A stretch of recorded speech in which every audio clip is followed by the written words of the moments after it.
Liar. Everywhere. On netrootsradio.com.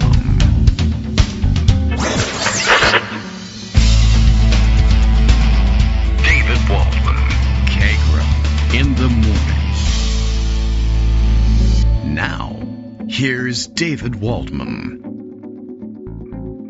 Hey, good morning, everybody. How you doing? It is Thursday, October 9th, 2025. Time to do this whole thing all over again. We keep saying it. But it does feel like we're doing the same thing all over again almost every day. But it is getting worse. I can at least report that. The news is getting worse. The old man getting a little bit weirder every day. And more people seeing it. And seeing it for what it is. And yet, I don't know. We just continue to stumble forward because it's a tremendous thing to declare your president incompetent midterm and start to wonder what are you going to do about it. And of course, there's not much to be done about it if, as it turns out, the entire cabinet is filled with people who either are just as out of it or are willing to say that they're out of it so that they can continue to do I don't know what kind of power, I guess, they feel like they're exercising if it's really all contingent on entertaining one old man and keeping him happy. But I guess they're happy to bring the cruelty down on people, and that excites them independently, and so they're willing to go along with it. There was a big White House conference meeting convocation of some kind yesterday. I don't know what the purpose of it was other than to scare and terrify opposition, and I guess to that extent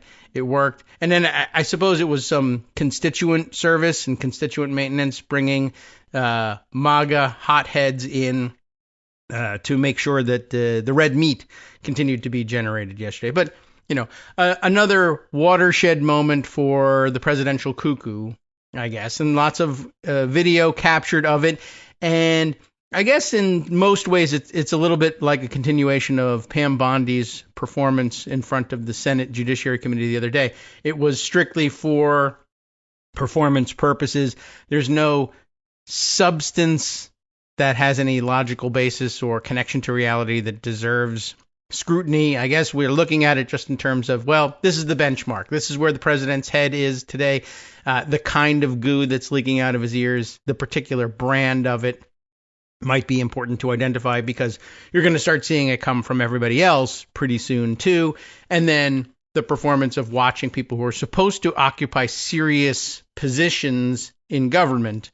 Once Lincoln's team of rivals, now just Trump's clown of sycophant, a troop of sycophant clowns, I guess, who just sit there and are willing to affirm whatever falls out of his head that day. Well, the point we're at today is they've been driving toward this for weeks. We're going to declare Antifa to be a terrorist organization. Now, he's already hinted at that, but yesterday was an opportunity for, let's see, Homeland Security Secretary Kristi Noem and Attorney General Pam Bondi to sit by his side, one blonde and one brunette flanking him, is the way he likes it. Still the case, apparently. And essentially declare, Antifa, whatever that may be. They don't say that. They say it's a highly structured organization, an international terrorist organization. In fact, on a par, they're willing to say this, on a par with ISIS, Al Qaeda, Hamas, or anything else that A, slaughters thousands of people, and B, actually occupies territory and runs it as a government or attempts to. It's a bizarre thing to see said by an adult human being in any capacity, much less an adult human being apparently in charge of the government of the United States. So it's a little upsetting, to say the least. But many things are happening that are some of which are upsetting, some of which are routine, some of which are actually may in fact cheer you in some capacity. Greg Dworkin is on hand. I should say, I'm thinking fanfare again, and I just realized I don't have my email from Scott open, which has a handy-dandy compilation of some brand new and interesting and some thematic. Maybe we'll save them for rest of October because he had some Halloween-themed stuff socked away for fanfares. So instead, we'll go to the soundboard and see what we've got there. Maybe because of all the weird, horrible things that the White House was used to launch yesterday, we use our villain flourish. Introducing that more so than Greg Dworkin himself, who gets the basic, the much more upbeat. You should have been born in the 1890s, Greg. Good morning. How are you doing? Good morning. It's all about the piano. It is, really. Really, we can just play Scott Joplin music the entire rest. We probably could, event. right? Sure, I'd be fine ragtime. with that. Okay, yeah. If you've got and listeners, if you have a favorite rag piece you'd like to see featured Ragtime. Let us know. Ragtime should always be played slow. That's what Joplin said. Really? Yeah. It doesn't seem like that, does it? I'm just thinking about my experience. Well, that's not the way other people play it, but he would know. He wrote it. Yeah. Well, I mean, I guess it's up to him. Slow, huh? Okay. I always thought of it as, that faster, upbeat music, but I know there's a couple of them that are pretty languid and bouncy, right? That was not all upbeat, but no, but that this too. thing was a perfect example of how it could be done. Yeah, I could see how the actual theme of it is pretty. And I think about it, it's pretty languid in the way he builds it. But then there's flourishes that's the way it should be played. Yeah. Okay. Cool. I get you. So let's talk about musical stuff. This is going to be a today. potty mouth show. I'm just warning people in advance. Not that your it's not you. Fifis will be heard, and it's not that you, you're sensitive. This is an adult show, but I'm just repeating what people say. I'm on notice for this. I know what's coming. Many of you have already heard it. I can't edit anymore. It's just no point. You know the main course, but let me give you the appetizer. Oh, jeez. Okay. Since you were bringing, you were bringing up Pam Bondi and the fascism stuff. Why that stupid? Yeah. Okay. Well, on Morning Joe, this is Joyce Aileen writing, Joyce Whitepants. On Morning Joe, Joe Scarborough commenting on yesterday's oversight hearing with Pam Bondi and her demeanor. Quote, this hearing. Want to shock us. You were talking about the White House meeting. Mm-hmm. We're not shocked. You just look stupid as shit. Okay. Well, yeah. And that's the summary of what Trump is trying to do these days. The shock value has worn off. It doesn't work anymore. That's why he's so unpopular, and this isn't saving him. And that gets to the video about that you're going to play. It's 30 seconds of Chuck Schumer being very un-Chuck Schumer. Yeah. By popular demand. This is what the base has been demanding. I guess so. Ladies and gentlemen, Chuck Schumer on the shutdown.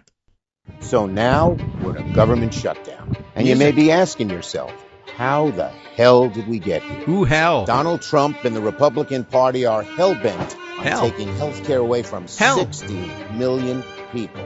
Closing community clinics, rural hospitals, nursing homes. All so they can keep giving tax breaks to their billionaire friends. It's a disgrace. So Democrats have 3 words for this.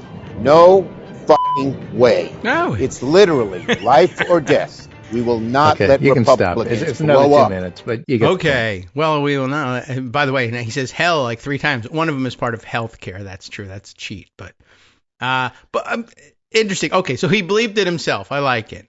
It helps me. Well, he's Chuck Schumer, but still. Yeah. I mean, that's what I was questioning. Like, oh my gosh, is he going to leave this unbleeped? No. Okay. Right. Well, that's fun. Is this AI? No, this is not AI. This is actual Chuck Schumer. Yeah, you don't need the AI anymore. I saw, Trump tweeted around an AI video of him, and this one's better. So. Oh, this one's much better. So this is from Punchbowl News this morning to give you an idea of what's going on. Why Schumer thinks Dems have momentum. Democrats lean in. It's day 9 of the government shutdown. There's no resolution in sight. When you take stock of where things stand, it's not difficult to see why House and Senate Democrats feel good about their strategy for now. It's important to note that Democrats instigated this shutdown. They rejected a clean funding proposal and demanded significant and expensive healthcare policy changes in exchange for votes. Mm-hmm. But as we enter the second week of the standoff, Democrats are nowhere close to buckling. In fact, top Democrats feel like they're gaining political momentum. Every day gets better for us, Schumer said. Well, all right. Maybe so because he gets to he's not losing in members. Videos. In other words, Fetterman is Fetterman. Fetterman has decided that it's bad for the government to close, and that's his position. He doesn't care whether Republicans or Democrats do it. Fetterman can be very Manchin cinema in style, and so he gets people mad. But it's a consistent position. At least you know where he stands. He's not like, I don't know, Nancy Mace and MTG, who each as somebody pointed out on Twitter, have taken the exact opposite position that they came to Congress with. Yes. Mace came in pretending to be moderate center left, and it turns That's out true. she's more right wing than anybody. Or at least MTG, thinks she of course, needs to is be. more right wing than anybody, but she is totally all over her Republican leadership Yeah. for screwing up on this healthcare stuff. And she says so. Yes. And here's a quote Although- Manaraju grabbed. Hmm. Any serious Speaker of the House is going to build consensus within his conference behind a plan, Greene said. This cliff is Yes. coming for millions and millions of Americans where their health insurance premiums are about to skyrocket. And you can see it because if you try to sign up now, you can see it. So put your money where your mouth is. And she is really upset because I guess she finally read the bill that she voted for. Yeah. You know, it's really interesting watching her have this, you know, it's not a conversion or anything like that, but it's interesting. One, she has to fit this into her, she's still MAGA and fitting it into her MAGA worldview, but she has a habit of sounding, you know, off her rocker and crazy no matter what it is she's talking about. But I think that was largely because she was in off your rocker world. This is really interesting. She has a mode in which she makes sense, and this is it. Not just because she's substantively, you know, helping to try to, you know, raise the profile of the healthcare component of this. She's speaking like an adult. I'm a little worried. Right. I mean, it's scary because the two adults that Democrats are listening to right now are Thomas Massie and MTG. I mean, it's nuts. That is, I can't really explain that. Wrap your head around that. Right. Exactly. Now, by the way, here's a procedure sort sense. of thing. I thought this might crazy, pique your though. interest. It never does. It piques my interest, but I just make you talk about it. Nothing really piques my interest. Sorry. Yeah. So this is from Fox News. Senate I'm GOP resists nuclear option as Democratic shutdown standoff deepens. GOP fails 6 times to pass continuing resolution as only 3 Democrats cross the aisle. And I think, according to what somebody else wrote, Fetterman is the only one that always votes no. The others, you know, sometimes do, sometimes don't. And, you know, that's Angus King and Cortez Masto. And if Democrats needed their votes, they'd vote with Democrats, not too worried about them. Okay. What's interesting, though, is that the whole notion here that Republicans can't get it done, the shutdown's on the table, but there are people like Roger Marshall, Republican Kansas, who say never, never, ever, never, none when asked if he would consider changing rules. I've never heard that since the Democrats tried to do it, I think we would all fight it pretty hard. You did it. And that's in 2022. Schumer tried to change the rules to make it a talking filibuster, and it failed because of Manchin and Sinema. And so Republicans and Democrats are very leery of changing filibuster rules because they're afraid of the other party getting in power. And so for that reason, you know, how come Republican, I ask you this every week because every week I forget, how come Republicans set it up so that you need 60 votes? Well, I Couldn't forget they just make it so you only need 50 votes? And the answer is yes, but no, they didn't. Yes, they could. No, they didn't. Although sometimes they do. So, you know, it's a mixed bag. And of course, now, if you thought who was it? Marshall was Roger clever. Marshall was being reasonable. Well, if you thought he was being clever, you'd be in trouble. So, because you know there are ways to talk around this and mislead people. Like, for instance, well, I'm not for that. I'll never change the rules. I'm not going to. Well, yeah, I mean, you did. But if you really have been listening closely all along, you say, well, wait a second. No, you always say this every time someone brings up changing the rules. They didn't change the rules. They just established a new precedent under the same rules. The rules still read the same. They're just interpreting them differently. Oh, that's true. But do we think Marshall is clever enough to parse it like that and say, I'm against changing the rules, but I'm for establishing new precedent? Probably not. But that is what they're doing, and you can explain it that way. This falls into the same territory as we are strictly enforcing the rule that you have to do something within 24 hours. On the other hand, 24 hours can last 3.5 months, according to the House. I guess so. Yeah, that's a good way of thinking about it. Like, they say yes, and we're going to do this, and this is going to be the rule, and we're not going to change it. We're just going to do what we said we were not going to do. And as an aside, I don't have a whole lot of information on this to report new stuff other than pressure from Arizona. But Arizonians Arizonites. Arizonites. Yeah, they're getting really upset that they don't have a representative in Congress to represent them because Mike Johnson won't swear in Adelina Grijalva. Yeah. Yes. And so, it's just looking worse and worse, but he looks like a child. And that can't last. And there's all sorts of undercurrents about Republicans getting really afraid of actually what's in those Epstein files. Well, they should. As more and more comes out about it, and people it's a great line every time. If you have nothing to talk about, you can just say, you know what sucks? They're not releasing the Epstein files, and you have a story, and you can chat about it for hours. Yeah. Instead of like, hey, this is a good day for Trump to release his taxes, that's now become, well, this is a good day for Trump to release the Epstein files because he's in it. And let's just remind you, this story is not going away. No. But meanwhile, we have the shutdown. This is Josh Marshall on the shutdown. All right. Zombie politics and how Trump stumbled into not being all powerful. And this is part of the theme here. All right. It's always a complicated matter, says Josh Marshall, to say who's winning a shutdown fight. By one measure, nobody wins because it's bad and, you're screwing your constituents no matter what you do.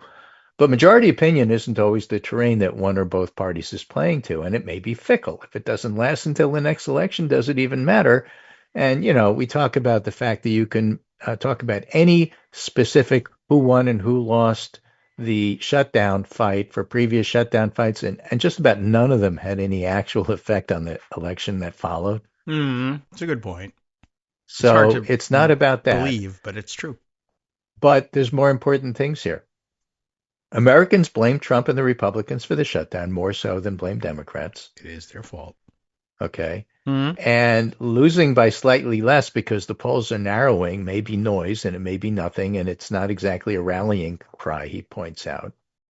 But the question is who's budging. And as I talk to you about what Punchbowl is saying, and when I talk to you about what Chuck Schumer is saying, it's pretty clear Democrats aren't budging and Republicans are getting very nervous. So that tells you what's going on. Yeah, and they do budge. And this is just, again, so funny to me because everybody assumed in advance Democrats would fold like 15 minutes into it. That is and they an haven't. Underlying assumption. That's true. Yeah. As Jonathan Cohen notes, and we talked about this yesterday, Democrats are winning this part of the fight hands down. The most eye-popping sign, Marjorie Taylor Greene, has now endorsed their position. And it's not just that. Republicans seem to have essentially no position on the merits of the healthcare question other than yelling about the shutdown. 15 years worth. The extension of Obamacare subsidies extension is so popular.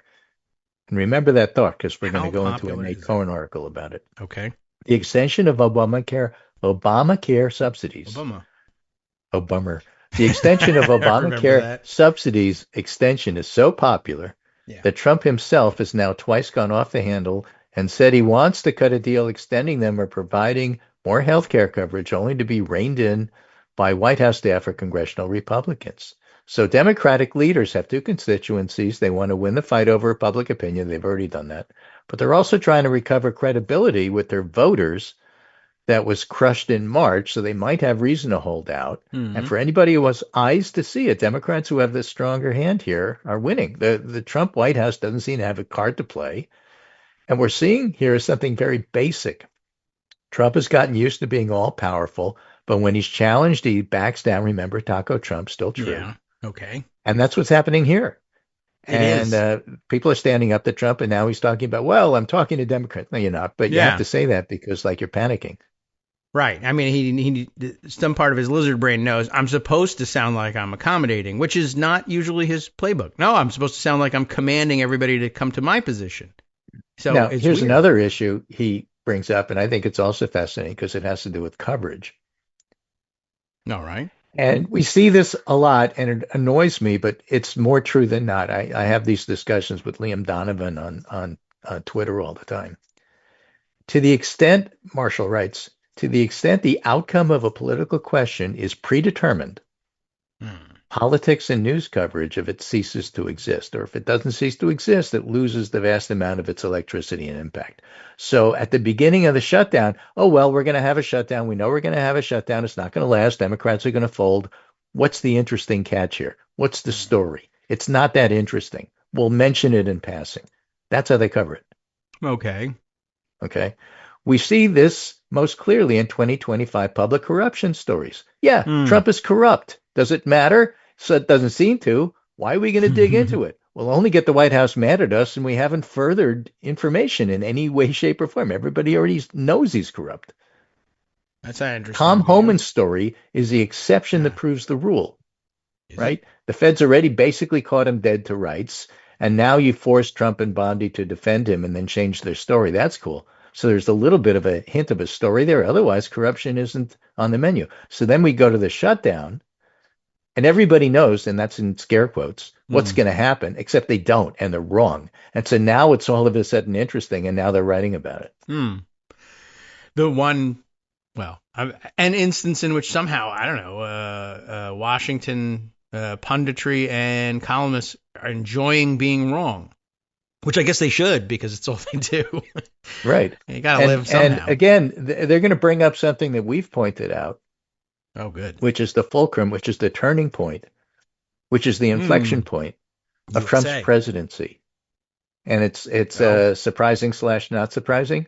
Is today the day he finally becomes president, or no? No. All right. The other one. It's the day he stopped being all powerful. Okay. I'll tell you in 2 words. Yeah. Oh. Jimmy Kimmel. Yeah. All right. Sure, I could take that. And, I mean, it's a great choice just because he's going to produce content about that and not stop. And it's going to be good, too, because he's funny. Gabe Fleischer has a long piece about this, but here's a short version. Worth noting, Jimmy Kimmel has now been back on the air for about 2 weeks. 2 weeks. I'm going to talk about this in terms of Brendan Carr and Taco Trump. But keep in mind, it really Brendan Carr is FCC. Subtext for the shutdown. Okay. Brendan Carr said not long ago, if Jimmy Kimmel stayed on the air, he'd pull broadcast licenses of ABC affiliates. Right. So where is he?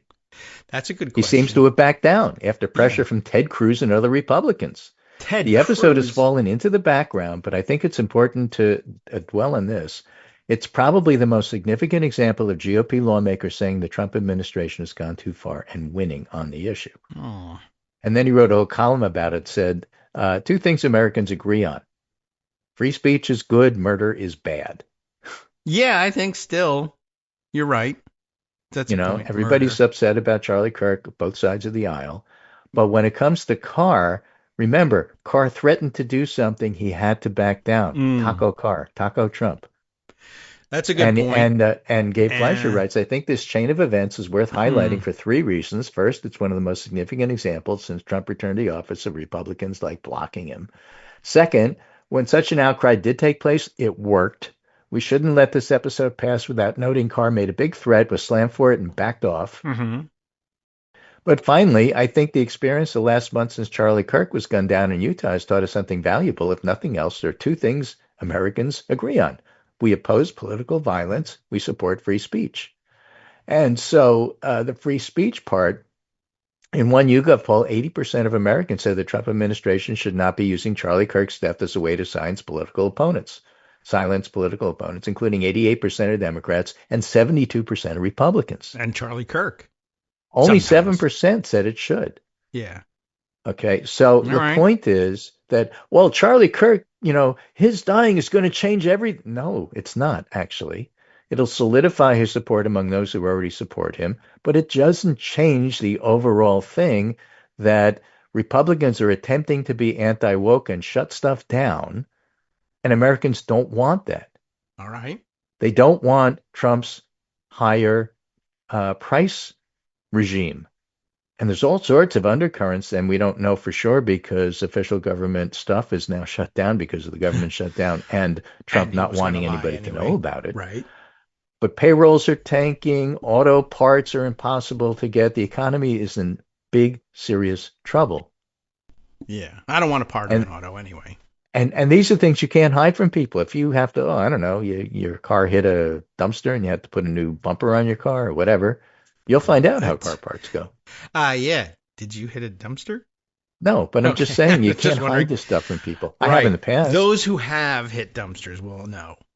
You have. You've hit a dumpster. Oh, yeah. Where the dumpster came out of nowhere. No, I had the dumpster in my house because I was doing renovation work, and I backed into it. And I told my wife, you have to be really careful, and so she backed into it. And car parts are expensive. Yeah. You know? Now more so because you can't get them. It's a supply chain issue. But I'm just saying, you can't hide that from like normal people who do normal things and go about their lives. So for those who don't like politics and like to blame both sides, this is really going to tick people off because groceries are higher than ever. Again, whatever they are. Josh Marshall's right. How come they're not covering this? It was a hook to get at Biden, but it's not a hook to get at Trump because they decided. Well, like old, right? But groceries are way higher than they ever were. People know that. They go to the grocery store, every other day. Yeah. Twice a week, however often they go. He's right, though. I don't know why the hook doesn't hold, right? But I guess the same thing, like I said, same example. Biden's old. Oh, my God. Everybody ring the alarm bells. Trump's worse, and he's crazy. It's Trump being Trump. Everybody knows that. It is funny. He's corrupt. Everybody knows that. What's the story? Right. And that, too, same thing. And it kind of becomes normalized, and you don't talk about it. Josh Marshall made a similar point to the one we were just discussing about loss of absolute power or a reversal on some, but it was something else now that I think about it. Oh yes, that's right, the threats going into the shutdown and continuing into the first couple of days of the shutdown. We're going to fire all the federal workers. There's going to be mass firings once again. And then everybody said, I thought you already did the mass firings thing. Why are we interested in that? That's not news. That, too, has become normalized, and we're just not interested in hearing about it. Oh, well, if then, And that's why it relates to the shutdown. They have Trump not done it. Republicans threaten. Democrats ignore them. It doesn't matter. Yeah. So they've tacoed on that for the time being anyway. I mean, I don't want to, tempt them to do it or anything, but that's a good point. They said they were going to do it for sure, absolutely right away, and then maybe not.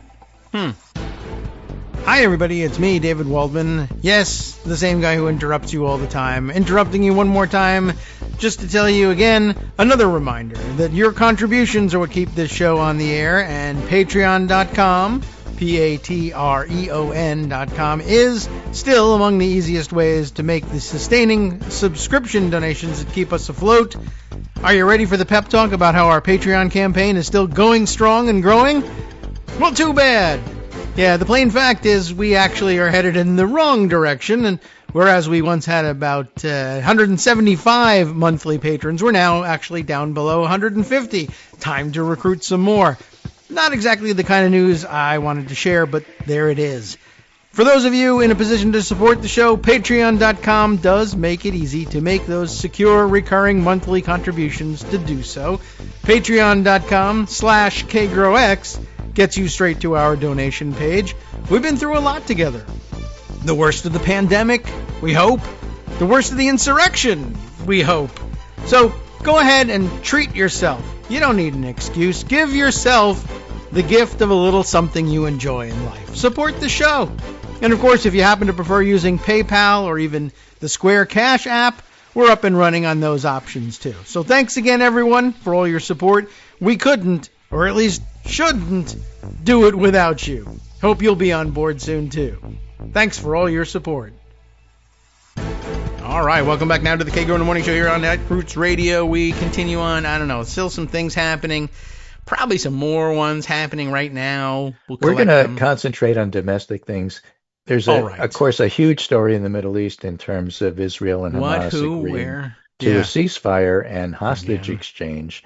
That's phase one of an agreement. Phase two will be almost impossible to work out, but that's okay. It's still major progress. Nothing should diminish that. Trump had a big part of it. That's all true.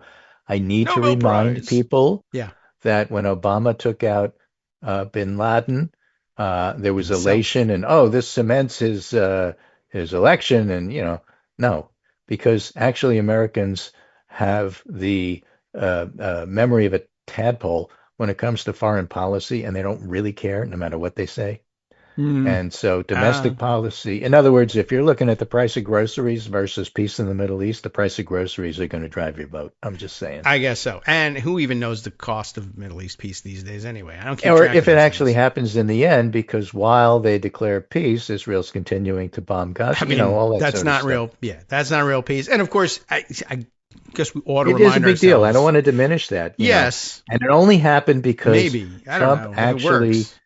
actually threatened Hamas with extinction and threatened Netanyahu with extinction. And in the Middle East, sometimes that's the only way you get things done. I hate to say it. Could be, right. Don't tell them about Taco, I guess.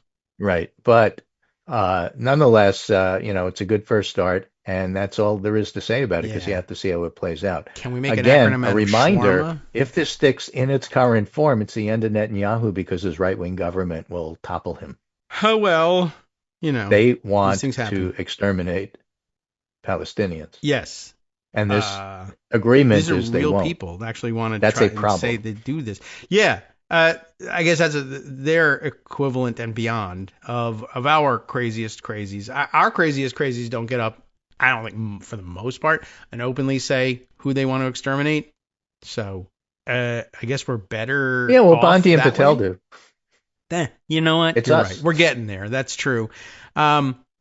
Still, I think there's some quantum difference still between what their elected officials, elected right-wingers say. But yeah, it's the gap is closing. Only because they have more control over the military than Trump currently has, although he's trying. Yes. All right. Well, that's something to worry about, and that's why Chicago and Portland and all those other things are a big deal. But the courts keep pushing back and saying, no, you can't do that. So getting back to domestic stuff, this was sort of interesting. It's a one-day story, but an interesting story nonetheless. Tensions rising in the House. Mike Lawler confronted House Minority Leader Hakeem Jeffries, urging him to back a one-year ACA subsidies extension. Now, I saw a video of that confrontation. It's not worth playing because Lawler, as even an upstate New Yorker, knows how to do this. He talks a mile a minute. Jeffries is from Brooklyn. He knows how to do this. Lawler was trying to talk over him. And Jeffries was keeping us cool and saying, you're embarrassing yourself. You're embarrassing yourself. Back off. Let me finish. And then finally Jeffries said, listen, what you need to do is shut your mouth and let me talk. Oh. That was the one interesting part of it. And Lawler shut his mouth. Oh, and, okay. Jeffries talked. And basically, Lawler is proposing a one-year extension of ACA subsidies to open up the government. And he wants Jeffries and Democrats to back it. And Jeffrey's saying, it's not real, it's a gimmick, and not interested, and get out of my face. On the other side, Arizona Democratic Senators Kelly and Gallego, senators from Arizona, confronted Mike Johnson over delaying the swearing in of Adelita Grijalva, accusing him of blocking progress on an Epstein Files vote. And this is per NBC. And in fact, that's exactly what they did. They confronted him because that's what he's doing. He desperately does not want this vote because he doesn't want his members on record as blocking release of the files, because the whole thing that changes the game for MAGA is be transparent, release the files. Everybody knows it's a conspiracy theory. You have to release it. Everybody knows there's Democrats in there. Release it. We got to get after Bill Clinton and Obama, maybe. Who knows? Release those files. But if you release the files, Trump's all over them. And so now you're in this situation because those files are going to come out at some point.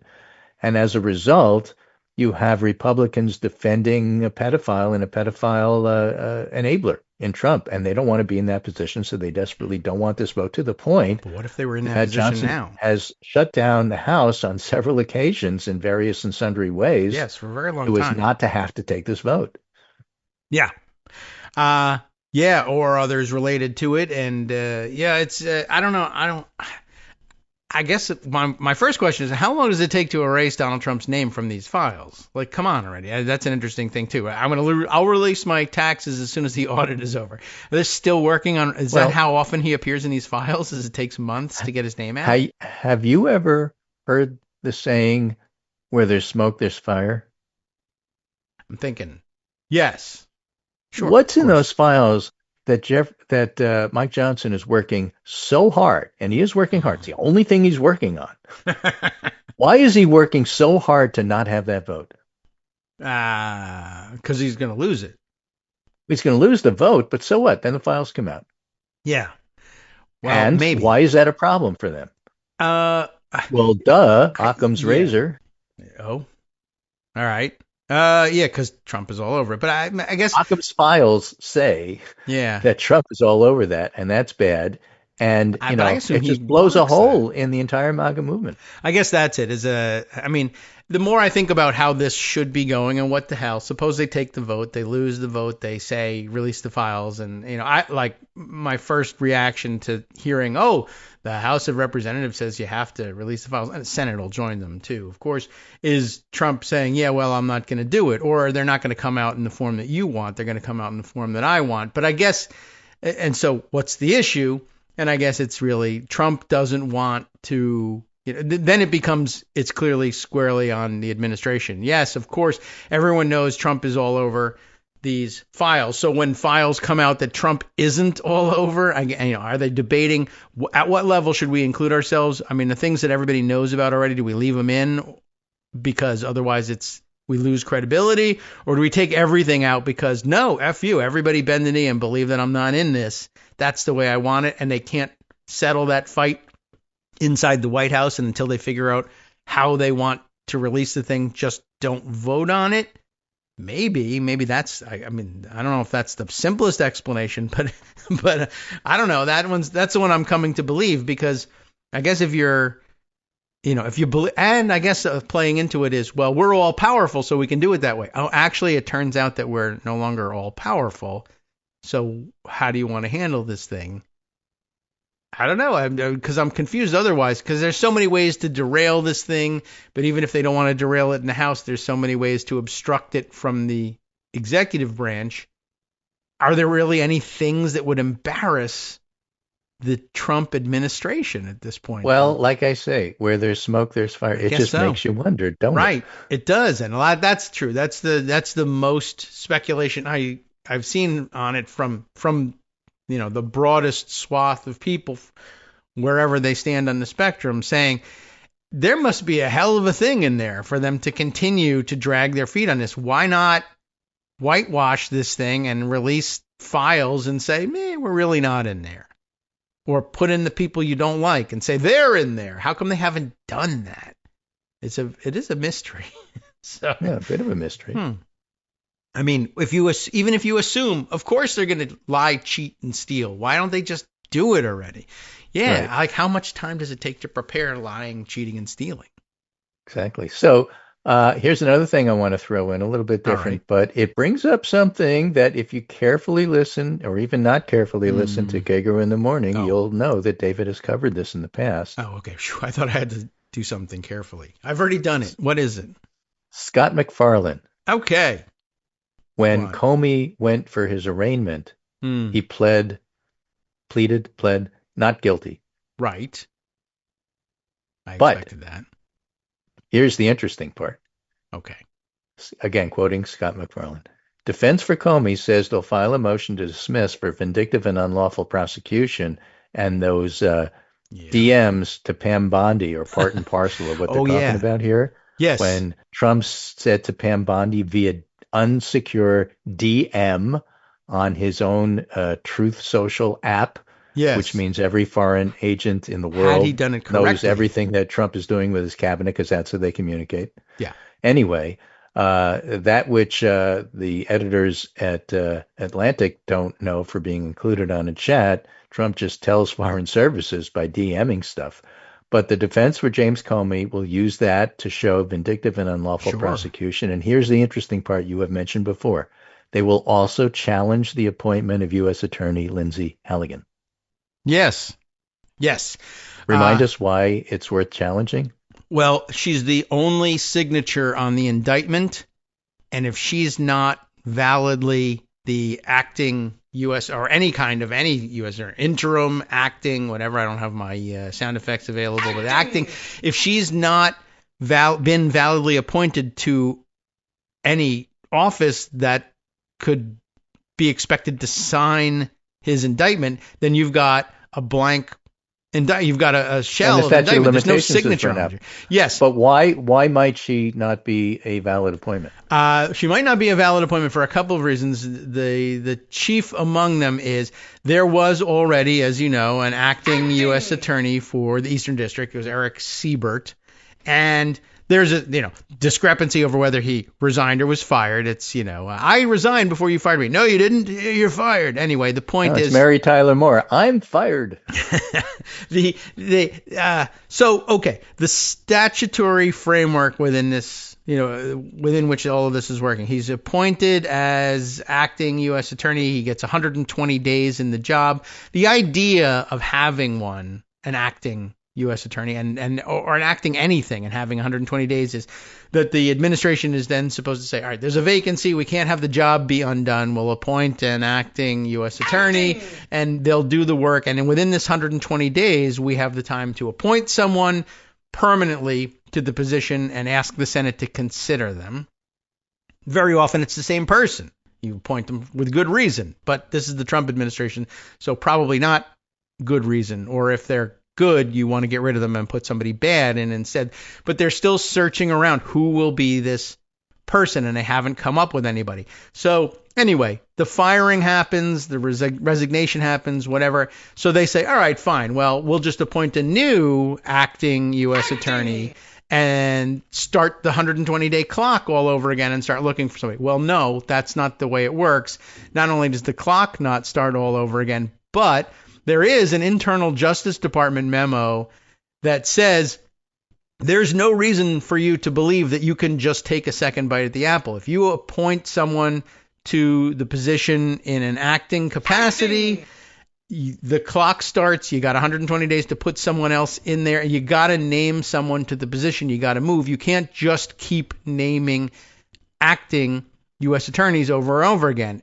And there's nothing in the statute that says, yeah, you're entitled to appoint someone else, because for the most part, when they framed the statute, they were like 120 days, not very much. How often is it going to happen that within 120 days, the person you decided you wanted to be in that spot, I'm going to fire them, or it's going to get so bad that they resign. I'm going to have a new one every other day. Right. So, but then you say, well, what happens? I mean, people could die in the middle of it. Let's say it's not the president's fault. He's not just firing people left and right. What do you do? Oh, well, don't worry about it. There's a backup for that. In the case of a vacancy reopening, despite the fact that you've named an acting U.S. attorney, the federal bench for the Eastern District of Virginia will get together and select someone to step into that role on an acting or interim basis and give you the time you need to find a permanent replacement. So the answer is, if your first nomination for acting U.S. attorney leaves, gets fired, dies, the federal bench will take care of it. It does not fall to the White House or the Attorney General to name a second one. So this Lisa Halligan nomination may just not be authorized under law at all. No, it's not your job. That's not who gets to name. But I say it is. Take it to the Supreme Court. So that's where all of this stuff goes with Trump. But interestingly, that's actually the end of the explanation. Comey actually saw this opening, and his defense attorney is Patrick Fitzgerald. Yes. Who doesn't have security clearance, by the way. So this is not happening right away, because both Comey and Fitzgerald have to be granted security clearance so that they can do this case properly. Yes. So it's not going to be tried tomorrow. No. The first earliest suggested date is January 2026, and that's probably too soon. January 5th, by the way. October already. Yeah. So that's only 3 months. And they'll drag their heels. Or as they say in D.C. speak, 90 days. Right. True. Yeah. So they have to take at least 120 days, because that's like the going rate these days, according to the whole Lindsay Halligan saga. So, it's not going to happen right away, but nothing that they're doing is making sense. And yet these specific procedure policy things matter. And so people are saying, it isn't just talking on a podcast about it. We're actually using this in court. Yeah.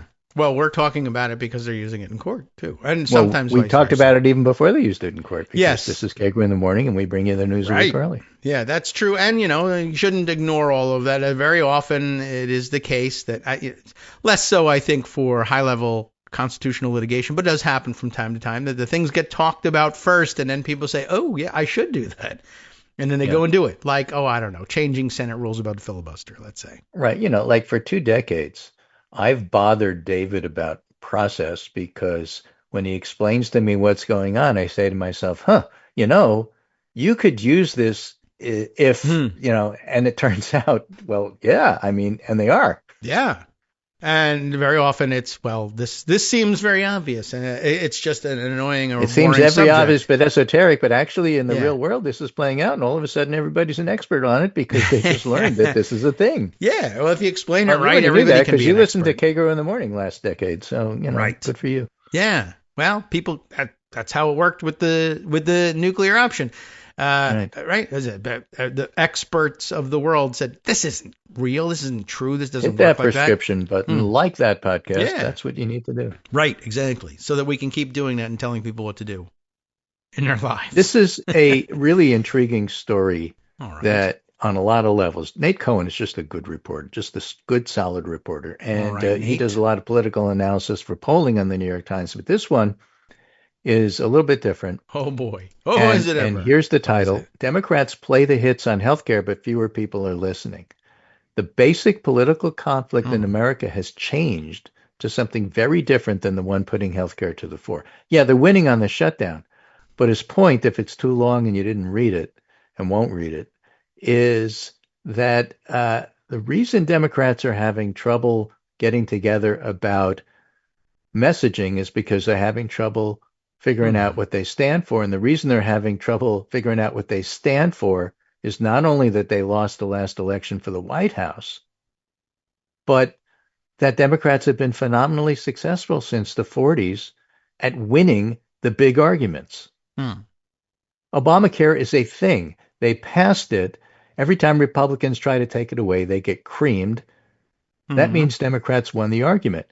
So what now? If you're just defending what you did without suggesting anything new, you're going to become less and less relevant. That's really his point.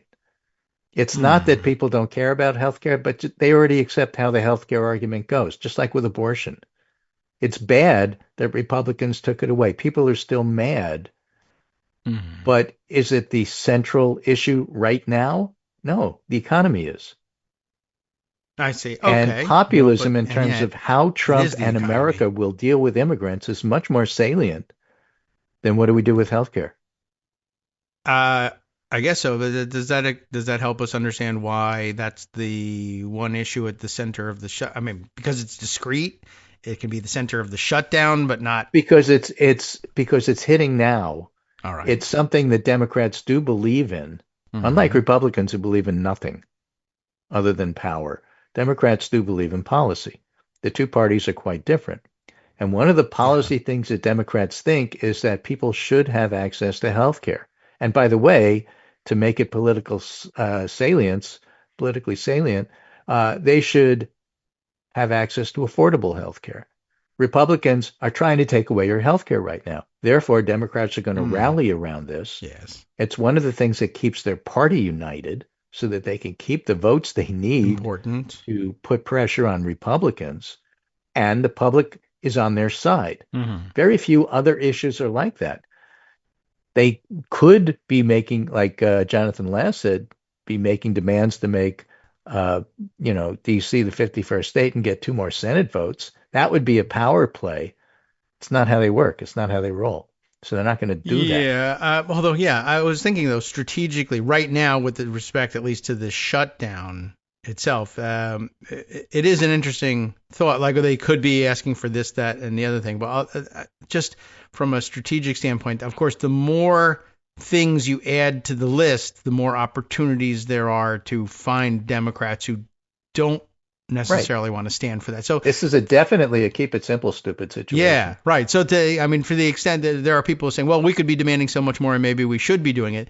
I understand that from a political philosophy standpoint, but from a strategic standpoint, right now, dealing with the shutdown, you've got something on which you have all the Democrats in Congress signed on.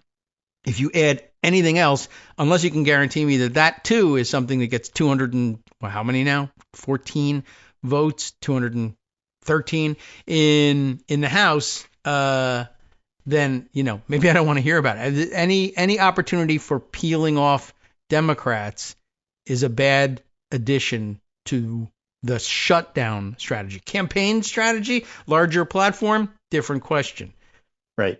But so yeah. what Nate Cohen identifies is that the Nate current Cohen. big issues in politics right now are immigration and what you do with it, the backlash against woke and free speech, yes, and the issues provoked by conservative populists like executive power and democracy, in other words, fascism. Now, you may find that Democrats are united on executive power and democracy, but the public as a whole isn't, even if the Democratic Party is, elected officials in the Senate specifically. Issues provoked by the rise of backlash against woke. You're going to have some split in the Democratic electeds, and the public isn't sure exactly where they stand on that. Yeah, most people are against, are for free speech, maybe 70% of them.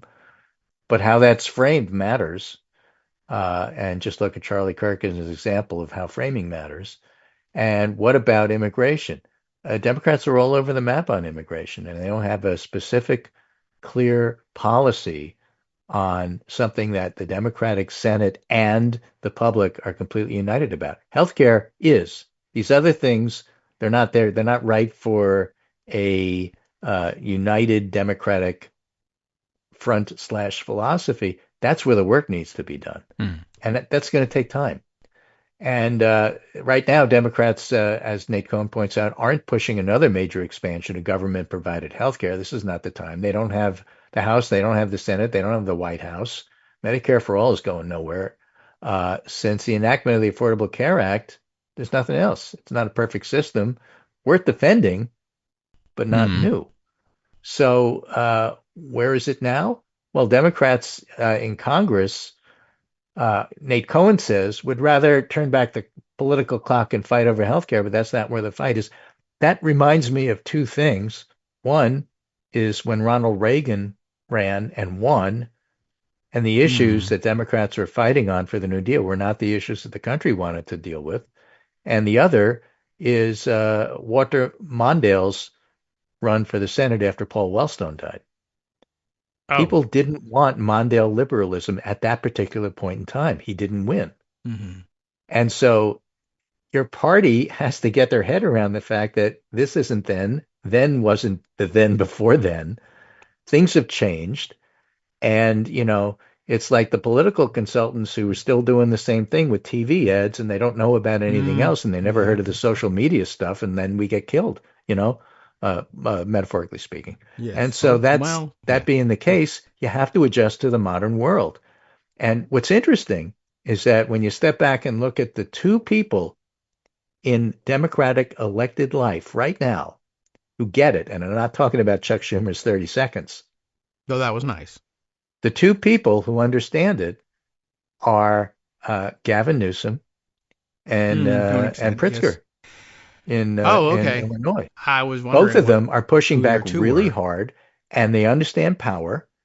And, basically, they're threatening their state control over things. You want to do something at the federal level, I'll pass the opposite and demand the opposite at state level. Texas does this, Florida does this, but now California and Illinois are doing this. Now, that has ramifications. As an article in the New York Times, Texas blue state deployments shred relations between governors. Essentially, both Newsom and Pritzker have threatened to leave the National Governors Association. I haven't gotten to that, but yes, good, thank you.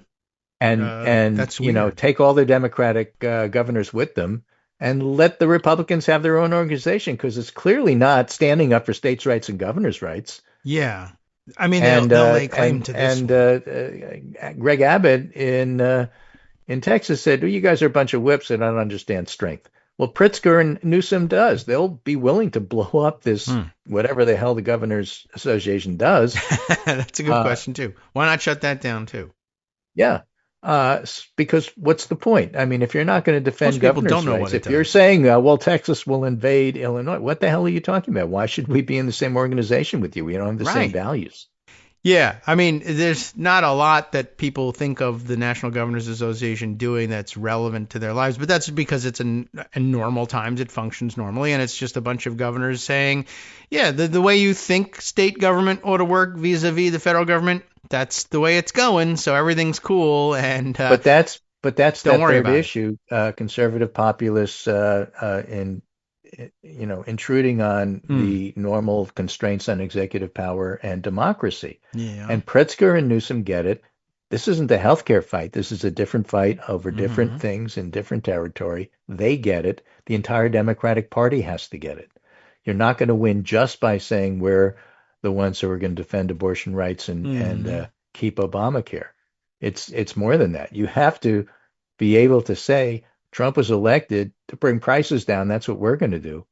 Right now, prices are just up on everything. Housing. There was an article about the fact that, or a tweet I saw, which said that the major reason why folks are pulling out, and this is relevant to me if you've been listening to Kagro in the morning for the last 5 weeks, the major reason people pull out of buying a house after they've agreed to do it is having the inspector come in, notice there's some renovation that needs to be done. Yeah. And the owner of the house who's trying to sell it refuses to come down on the price. And renovation is so expensive that the buyer pulls out. Oh. That's the major reason, according to surveys, why people aren't closing the deal on houses. It's not high mortgage rates. The second after renovation costs is some of your financing pulled out. Yeah. That happens. That's usually the issue. Right. So the things that are usually the case, I'm saying that the thing that's actually leapfrogged them and is now the number one reason why people cancel a housing deal is because costs are too high for simple things like renovations. Right. And by the way, why would costs have gone up so much? Tariffs. Yes. Right. All the wood you need to build that thing is Canadian, and you can't do it. That's it. Well, you can't get your parts for the shower. You can't get your tile. Sure. Yeah. And everything costs much more money, and it's all on back order, and the supply chain isn't working properly. This is America today. And so, it seems like a non sequitur, but it's actually part and parcel of the issue that people are going to vote on. Now, the government shutdown is not going to be salient. I'm not even sure it's going to be salient for the Virginia governor's election, although it might, depends on how long it lasts. But it's certainly not going to be salient for 2026 November congressional elections. But the price of things certainly will be. Yeah. So, again, Democrats have to look big picture, but you have to get past the shutdown and some of the smaller issues before you can get to the bigger issues. All right. Well, that stands in the way of getting to those things. And the fact that it's Thursday stands in the way of hearing from you tomorrow. But we'll do Monday. All right, welcome back now to the Kagro in the Morning Show here on Netroots Radio. I have to add this because I was told that I have to add this. And when we were discussing it in the break off from Greg's segment in the brief break in the live stream, it occurred to me as Greg was saying, as he was setting up his point and saying there's two Democrats who really get it and get that the ground has shifted and that things have to be approached in a different way. And they are, and I felt certain, given that we were talking about, old school consultants doing TV ads, and that's just not where things happen anymore. And two people really get it in the Democratic Party. And I was sure that sentence was going to end with Zoran Mamdani and AOC. And it didn't. It ended with Gavin Newsom, which made me go, oh no. And Pritzker. Newsom and Pritzker. But yeah, I guess in a sense I think we're talking about maybe a different kind of shift. But I also noted for the record, or I noted in my mind, and now I'll know for the record, that there was also this additional idea thrown out there that, well, yeah, they know how it works and they're the only ones doing it. And all the other Democrats have to get this idea and understand it and adapt to it. Which is interesting because had the sentence ended with Zoran and AOC, we would be on different turf wherein we have said, well, not all Democrats actually have to operate that way. And of course, they're two different concepts and two different battlefields. And so you may be able to salvage the idea that, well, all the Democrats have to get it as Pritzker and Newsom do, but they don't all have to get it as AOC and Zoran do. And I mean, it may have to do with the fact that they are statewide elected officials, and that's just not the case for Zoran or AOC, and they have the advantage of being able to operate in a smaller and more discrete constituency that they know that much better, and it can be that much more specific about. But it's also a different approach and a different problem.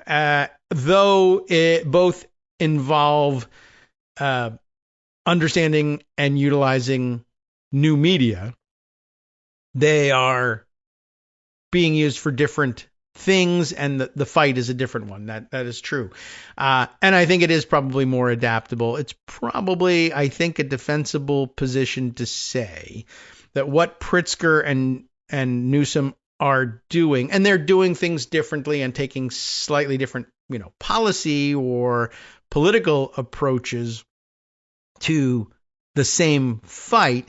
It is, I think, a fight that all Democratic governors have to recognize and be ready to wage for the same reasons that these two guys are also saying, I'm going to leave the National Governors Association. The job of being a governor and that nonpartisan part of being a governor, that is operating as a chief executive of a state in a federalist scheme, has changed.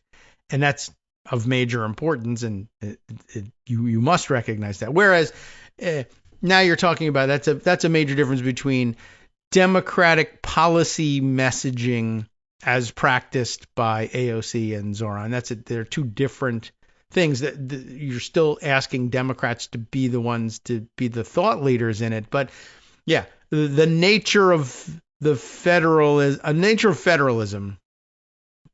And, of course, preserving democracy in the face of rising fascism is different than saying, well, I think we ought to be reaching out to our constituents on the platforms and where they live their lives and offering them, a more youthful and connected alternative than Andrew Cuomo and, whichever old guard Democrats had to be, and we remember, we remember that there's a historical record of who they were, but now I can't even remember, which tells you something.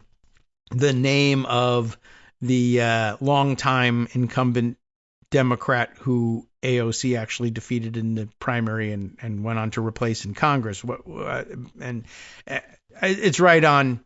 I don't know. It's in there. It's in my head, and those of you in New York will remember offhand. But I guess it's not really the point that we call that name out. It's more to the point that you can't remember.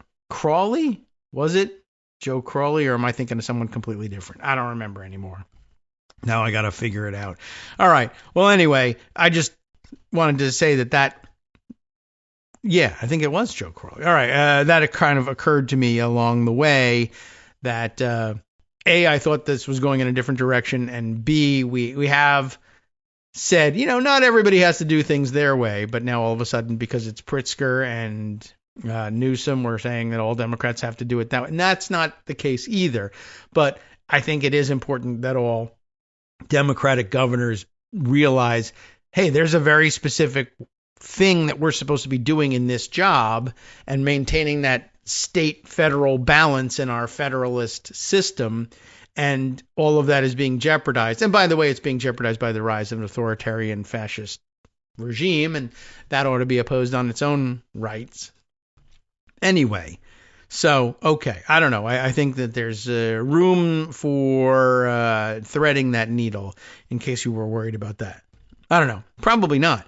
Anyway, a couple of things I wanted to get to today, including some corrections, like I guess I would say along the way. We spoke a little bit about the Comey pleadings yesterday, and I think in my rush through, maybe I didn't rush fast enough, I don't know, through the procedural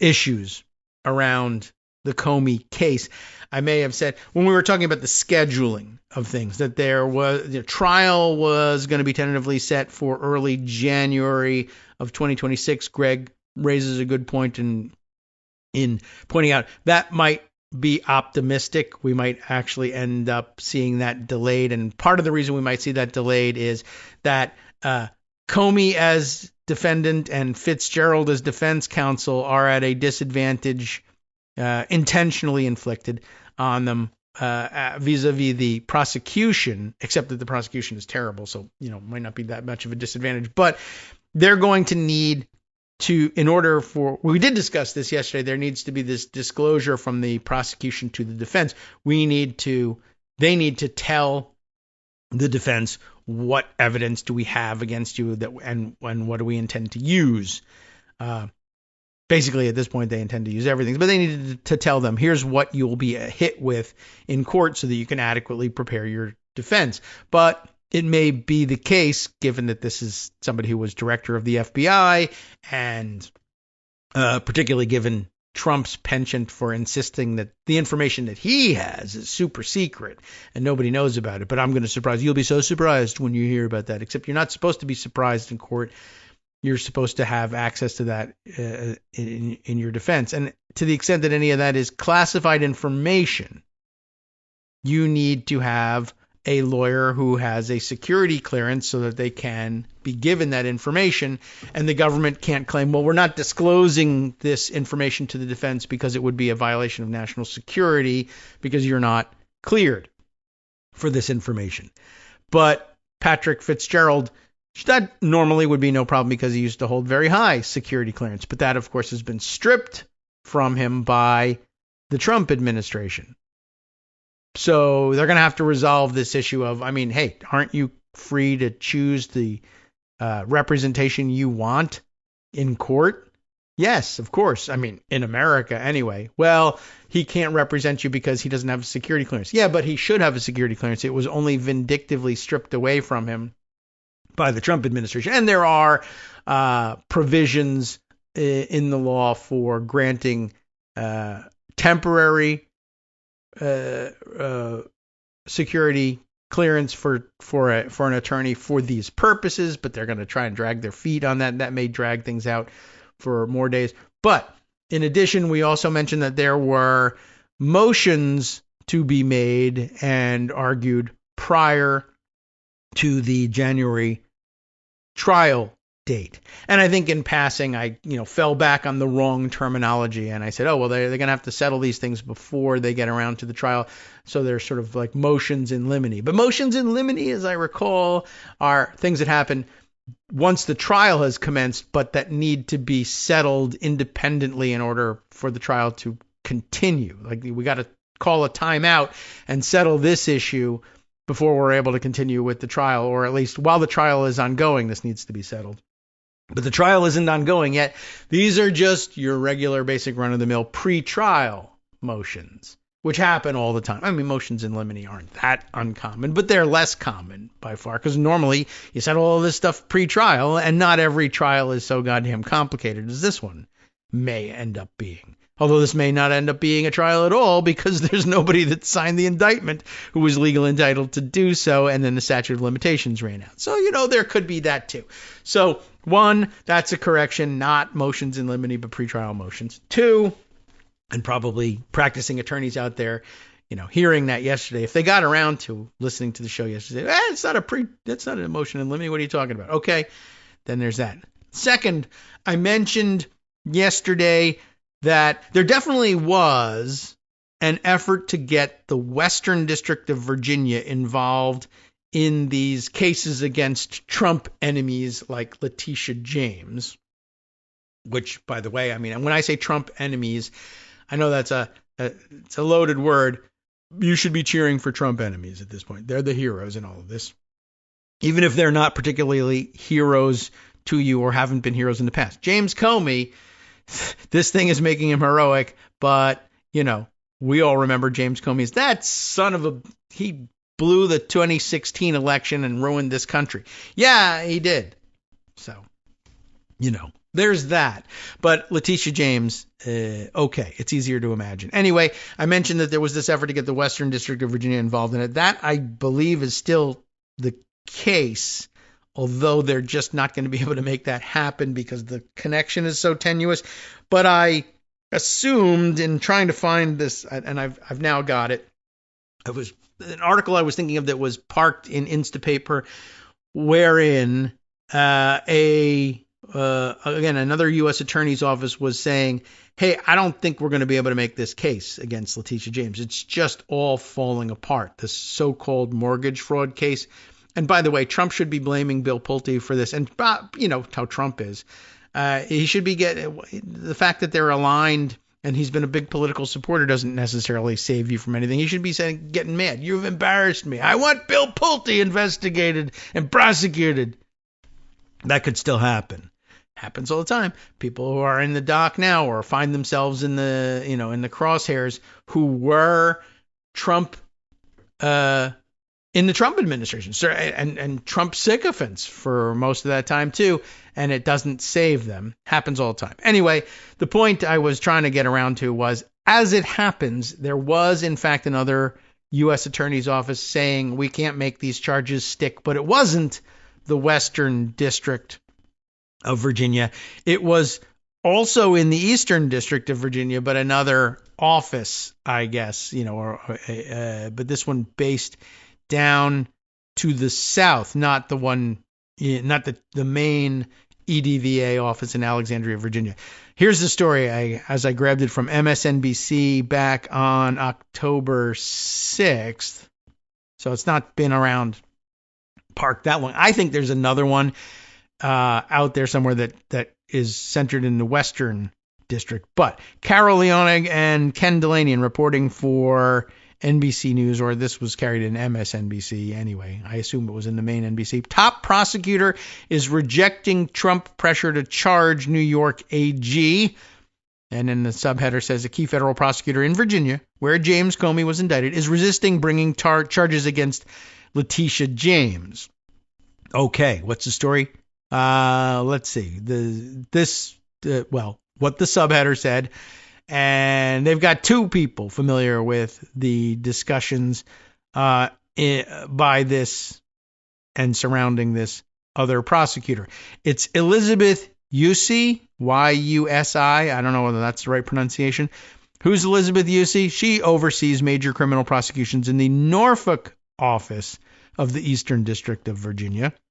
That's, a good 3+ hours drive south of Alexandria, but still Eastern District of Virginia. Well, Elizabeth Yusi has confided to coworkers that she sees no probable cause. That's not even a very hard standard to reach. No probable cause to believe James engaged in mortgage fraud, the two sources told MSNBC.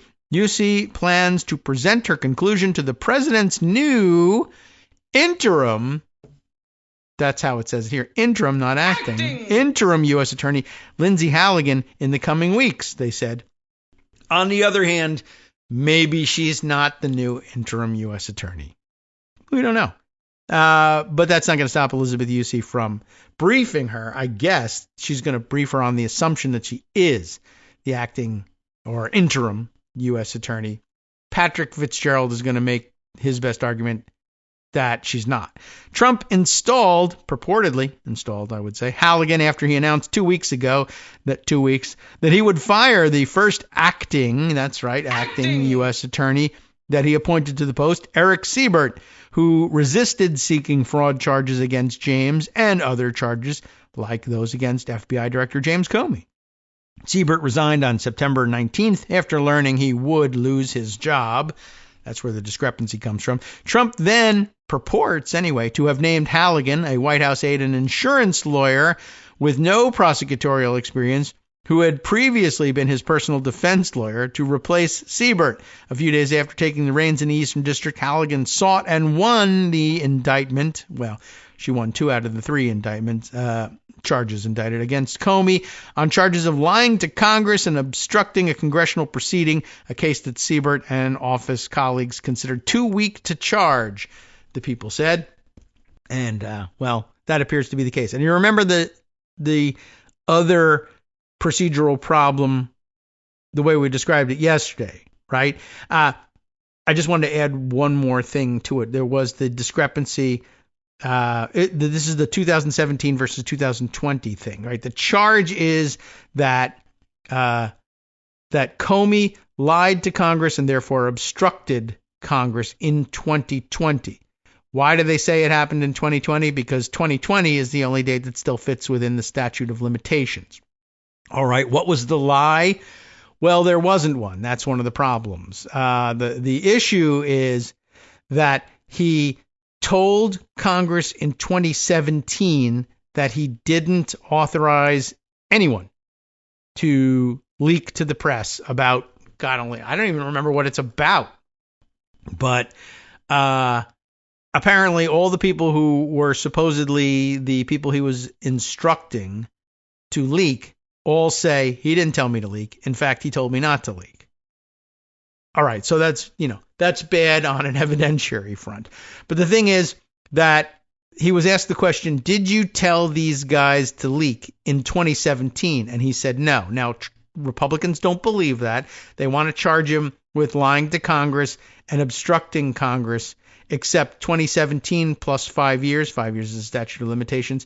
Brings us to 2022. And what was going on in 2022? Well, for one thing, Joe Biden was president, and it was the Biden administration running the Department of Justice. And they said, one, I don't think he lied.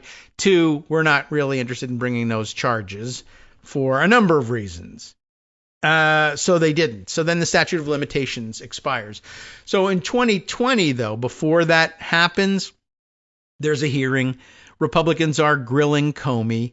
And I think we might even have played some of the clip, right? Ted Cruz trying to grill Comey about it. But he's trying. Cruz is a lawyer. He knows what he's trying to do. He's a fairly experienced lawyer at that. He's not a good person or a good senator, or maybe not even that good of a lawyer, but he's trying to get Comey to answer a specific question. Comey, though, is a better lawyer and understands what it is that Cruz is trying to get him to do and just will not do it. He's been briefed and prepared for his testimony very well. Cruz is saying, I think you lied to us in 2017. Are you prepared to say now, either are you going to admit to us that you lied, or are you going to change your story? What's the story? You said you told people not to leak. Is that still your testimony today? And so a inexperienced person will say, yeah, that's still my testimony today. I totally didn't. I told people not to leak. And look, you're telling the truth. So maybe you feel like, hey, I'm okay. I told people not to leak. But if you're dealing with people who think you're a liar and want to charge you with perjury, lying to Congress, and therefore obstructing Congress, they're going to charge you based on your saying in 2020, yeah, I told that person not to leak. We're going to contest that in court, and you have 5 years to do it. That's what they're trying to do. But if you look back at the way Comey actually answered the question, do you remember? I think we played it, and people were like, it's a weird answer. Did it strike you as weird? Where Cruz is basically saying, did you tell people to leak or didn't you? And he doesn't say yes and he doesn't say no. He says, listen, I'm not going to expand any further. I gave my testimony in 2017. All I'm going to say today is that I stand by that testimony. And Cruz is like, shoot, that's the wrong answer. Are you saying, though, in standing by your testimony, you're saying that you told people in 2017, you said you told people not to leak? And that's still your answer? That's not what I'm saying. All I'm saying is I stand by my testimony. There's nothing happening. And basically what that means is nothing happening today where I'm going to retract that testimony, but I also won't endorse that testimony. And why are we doing that? That's evasive and weird. Well, one of the things you don't do if you're an experienced person is re-up the statute of limitations. You know the statute of limitations on the 2017 stuff is running, and you know it's going to get you through to 2025. They could come back at you in January of 2025 if they're prepared to do it, but they're not. It's going to take them a while. And yeah, so you just don't go back on the record and say, yep, I want to reopen the can of worms from 2017. That's going to expire in 2 years. And Trump is not in control of the DOJ now. The Biden administration runs the DOJ now, and the statute of limitations on anything I said in 2017 is going to run, and it's going to be fine. Everything's good. don't reopen that can of worms. Just say, listen, I told you what I told you. And I'm just saying, I stand by it. That's it. That's the end. I'm not saying yes. I'm not saying no. I'm not saying I did. I'm not saying I didn't. I'm saying that I told you what I told you, and it's on the record. Do what you want with it. That means that the 2020 testimony, which was still within the statute of limitations when Lindsay Halligan illegally signed that indictment, which was so weak that she could only get 2 out of the 3 charges charged, the counts charged, indicted, or find an indictment for him, get an indictment for him. So it was weak to begin with, but in addition, what they're saying is, no, 2020 contained an independent lie. It did not. That is another issue. That's why Comey gave that weird answer. It was a direct question. Did you tell us in 2017 that you told people not to leak? Hey, man, I said what I said. That's not enough to hang your hat on. That's the issue. Well, you said what you said, but what you said was that you said you told people not to leak. Yes, but I said that in 2017. Yeah, but this is what you were talking about. It may be what I was talking about, but the statement you've got is no kind of assertion whatsoever. Not about the leaking. It's about my earlier statement. Now, if you think I lied to Congress in 2017, you're wrong, but the chance you had to charge me with that has come and gone. I definitely didn't lie in 2020 because the only thing I said was that I stand by my statement, and I do. You can't charge me with perjury for saying I stand by my statement. I do stand by my statement. That's a true statement. You can't prove that's false. There's no way. It might be unwise. It isn't. But, it's not a lie. It can't be. So I don't know what you're going to do. That's why they're, that's what the real problem with it. That's what Patrick Fitzgerald will be bringing up. Anyway, that's not where I meant to go. Where I meant to go was to tell you who else is refusing to bring charges against Trump enemies. That is, got to go back and get Elizabeth Yusey. I'm sorry. I did the weave there. You see what I did? It was such brilliant commentary. All right. We left off after finding out that Elizabeth Yusey in the Norfolk office of the Eastern District of Virginia will also not be helping Donald Trump out and lying about things and bending to his will to charge Letitia James. So, right. Where were we? Trump then named Halligan after firing / accepting the resignation of Eric Siebert, except he didn't do it right. Then she sought and won the indictment of Comey on charges of lying to Congress, except that didn't happen and couldn't have. A case that Siebert and office colleagues considered too weak to charge, the people said, and the underlying reason, that's why we went off on that tangent. The reason it's too weak to charge is the 2017 statement is out, given the expiration of the statute of limitations, and the 2020 statements don't rise to the level of something that you can even call a lie, much less obstruction of Congress. And so there's just nothing.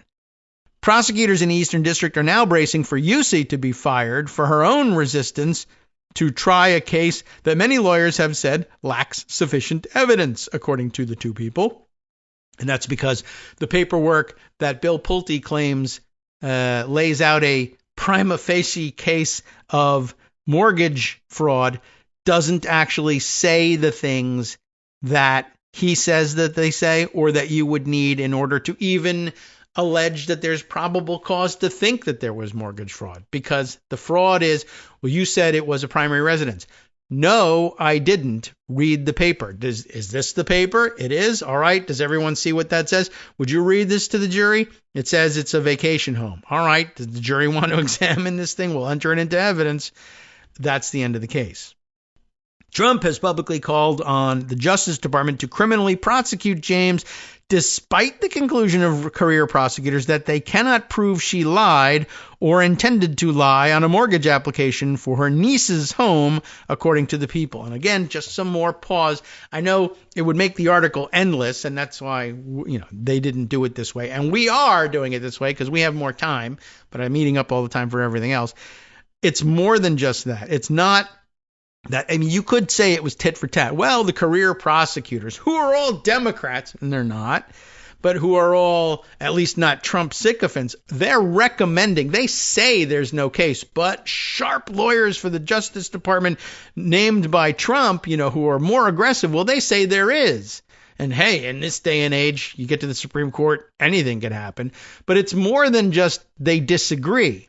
It is the reason that the career prosecutors say that you're not going to be able to do this is that the evidence says the opposite. There's no case. You can't do this. The fact that Trump is pressing on with this and says he wants to fire the people who are there now and replace them with somebody who will do what he wants. Remember, keep this in mind. He's saying he wants to appoint somebody who is going to look at this paper, which says no on it, and they're going to take it to a jury and a judge and say, this paper says yes. And they're all going to see that it says no. That's who he's looking for. Whoever he names to take over that office is somebody who has said, yes, I will go and say that this paper says what it does not say to try to put somebody in jail. That's bad.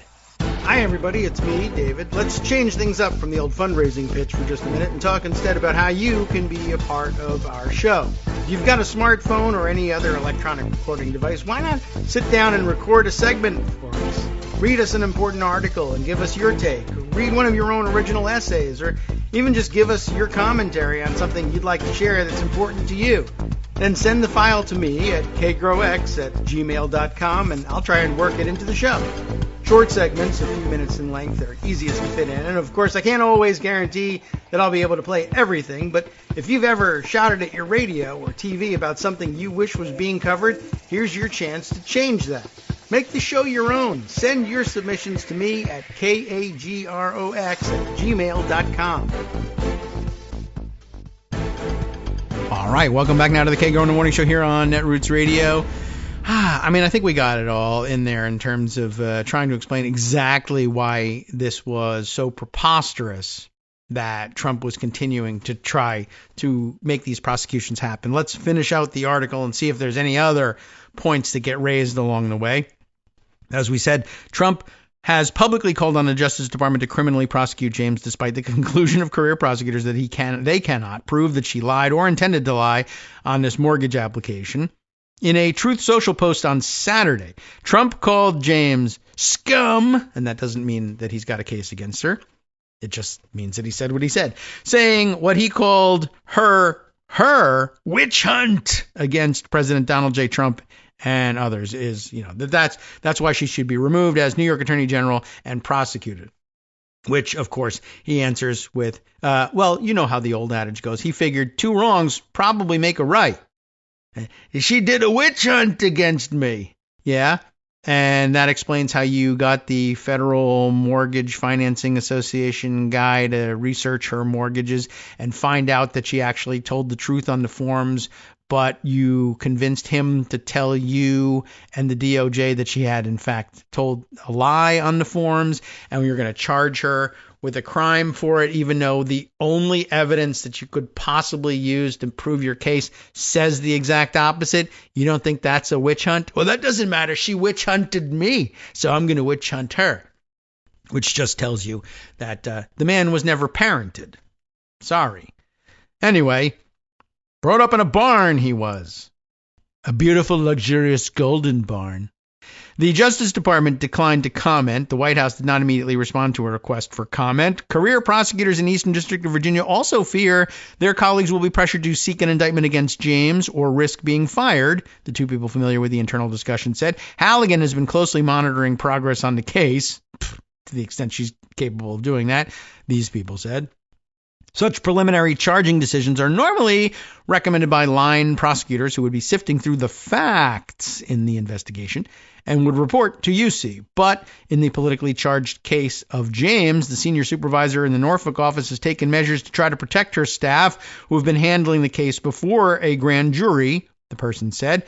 This supervisor is clearly doing the right and ethical thing by refusing to bend her legal conclusions to fit the president's desire for political retribution. Randall Eliason, former top public corruption prosecutor at the U.S. Attorney's Office for the District of Columbia and a retired law professor, told MSNBC, But, he said, it is tragic that career prosecutors are being forced to choose between honoring their oaths and just being a normal human being and risking their livelihood and being forced out by the president's politicization of the Justice Department.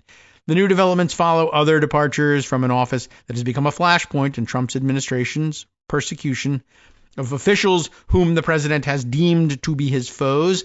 On Friday, the top national security prosecutor in Virginia's Eastern District railed against the Justice Department's political appointees for carrying out Trump's directives rather than fulfilling their oath to follow the facts and the law wherever they lead, free from fear or favor and unhindered by political interference. I guess that's the oath. The prosecutor, Michael Ben-Ari, I guess, B-E-N apostrophe capital A-R-Y. I've never seen it with a Y, but okay. Michael Ben-Ari had been fired after a Trump ally questioned his loyalty to Trump in a social media post. Is that Laura Loomer by any chance? Ben-Ari wrote in a letter, in recent months, the political leadership of the department have violated these principles, jeopardizing our national security and making American citizens less safe. There's a lot of that going around. James successfully sued Trump and his real estate company, the Trump Organization, for what she said was, and in fact was, a series of fraudulent business practices, securing a 2024 civil fraud verdict and nearly $500 million penalties from a New York judge. That's why I say she succeeded in doing so. I mean, what can I tell you? It was fraud. The verdict was upheld on appeal, but the monetary penalty was thrown out 2 months ago in August after a court deemed it excessive. Trump proclaimed total victory after the appellate court's decision, which James vowed to appeal. And of course, it wasn't total victory. It was partial victory. But, this is happening in a world where they're saying this paper says yes when it really says no. So total victory versus partial victory is actually, I guess, a less stupid claim. On balance, I don't know. Anyway, Trump has repeatedly insisted James face consequences for what he deemed to be a spurious attack on him, despite the fact that she won the verdicts. The allegation that James engaged in mortgage fraud stems from a May, quote, criminal referral made by Trump ally Bill Pulte, whom the president appointed as director of the Federal Housing Finance Agency. He cited media reports, of course, suggesting that James had falsely claimed a Norfolk, Virginia home where her niece resides as her primary residence to secure a lower mortgage rate. Well, I heard media reports say that. Well, does the evidence say that? No, but I did hear media reports. Well, what media and who cares? Why am I even asking? James's attorney, Abby Lowell, has said James made no such claim in helping her niece seek a loan for a home and submitted evidence to Attorney General Pam Bondi from James's own writing at the time. Lowell noted that a power of attorney form had mistakenly listed the house as a primary residence, but that James herself checked no on the loan application when asked if the house was her primary home. In addition, according to Lowell, James also sent an email to her mortgage broker stating the house, quote, this is in all caps, will not, and this is not in all caps, be my primary residence. That's two pieces of paper that say no. And one that she didn't prepare, which admittedly had a mistake on it, but since she didn't prepare it, it's a lot less persuasive than the ones that she did. Not to mention how many things say not my primary residence that I'm aware of right now, based on this article? 2. How many things say it would be primary residence? 1. What do we do with that? And, that's, you would then only pile on. Did you write this one that says it would be your primary residence? No. Did you write this one that says it wouldn't be? Yes. Did you write this one that said it wouldn't be? Yes. All right. Thank you. In a September 20th social media post, Trump called on Bondi to prosecute the alleged crimes of James, former FBI Director James Comey, and Senator Adam Schiff. He claimed they were all guilty as hell. The president pointed to his 2 impeachments, amazingly, and multiple indictments as baseless. He wrote, "We can't delay any longer. It's killing our reputation and credibility." And that, in all caps, "Justice must be served now." All right. Well, I don't know what to tell you. It's crazy. There's this article. I should have asked Greg when he was here. Maybe I can do this back channel. We can read this thing tomorrow. The Wall Street Journal has a paywalled piece that came out yesterday that I guess all I have is a couple of people's social media posts about it to go on. Do I have those things available? Brad Heath has made the post that I was thinking of. Let me open the thing up and tell you, because he's got some summary and a screenshot for us. Brad Heath, the DC reporter for Reuters on crime, justice, and investigations. All right, so you know who you're talking about. Brad Heath has this screenshot from the Wall Street Journal that he summarized for us. Should I just read you the screen grab? It reads, on September 20th, Greg mentioned this. On September 20th, Trump meant to send a private message to Attorney General Pam Bondi urging her to prosecute former FBI Director James Comey and his other favored targets, according to U.S. officials familiar with the matter and everybody else, too, by the way, because we all saw it. We can't delay any longer. It's killing our reputation and credibility, Trump wrote, right? You remember all that. And you remember, and as Greg reminded you, he thought he was DMing, direct messaging, Pam Bondi, that this was a private direct message to Pam Bondi. That's why he started it. Pam, I've been hearing more and more about Frederick Douglass these days. It's intended to be a direct message and not for public consumption. 2 things, 3 things, 10 things wrong with this. The content of the message, totally illegal. It's not supposed to be, of course. The president's not supposed to be directing the Department of Justice, but that's out the window. We understand that. I mean, don't lose sight of it. Josh Marshall makes a good point. Don't brush by it. It's hugely illegal, and other presidents have faced impeachment inquiries over the same thing. Remember that at one point, Bill Clinton met with the Attorney General on an airport tarmac somewhere once, and people went crazy for 50 years about this thing, right? Anyway, this is direct stuff. But as Greg was pointing out, it's problematic just that he's trying to communicate with her through this channel. Even if he had done it correctly and had in fact sent it as a private direct message that nobody but Pam Bondi saw, it would still be unsecured, improper, illegal, unconstitutional on 10 different levels. But the real problem is that, anybody who wants to could probably hack this thing. Foreign governments would certainly want to. I don't know everybody would want to hack it domestically. I don't know if anybody would be working on it. But this is not a way that presidents communicate with attorneys general. It's not done because it's not secure. But he does it because I don't want to move. I'm a giant fat ass and I don't want to get on my chair. Oh, I didn't say that. I'm not, I don't want, no more of this body shaming. What are you doing? I mean, he's just a lazy bum. And for a guy who loves talking on the phone, he can't be bothered to pick up the phone and call her, right? That might it takes too long. I pick up my phone. I tell the White House operator I want to talk to Pam Bondi. They call the Justice Department operator. The operators talk to each other, and then I got to wait, and then please hold for the Attorney General, please hold for the President. Boring. I'm going to just tweet it. And that, but on top of that, he uses an unsecure system that is subject to all sorts of monitoring and hacking. And he's, the substance of the message is illegal and improper and based on delusions. And so there's no end to the things that are wrong with this thing. So even if he had done it correctly, it was illegal and improper and stupid. Then what does he say? I'm still in the screenshot here from the Wall Street Journal. Trump believed, this is the news part of it. We all figured it out right away. Pam, I just read about that. Okay, he obviously meant this to be a DM, but I can't prove it yet.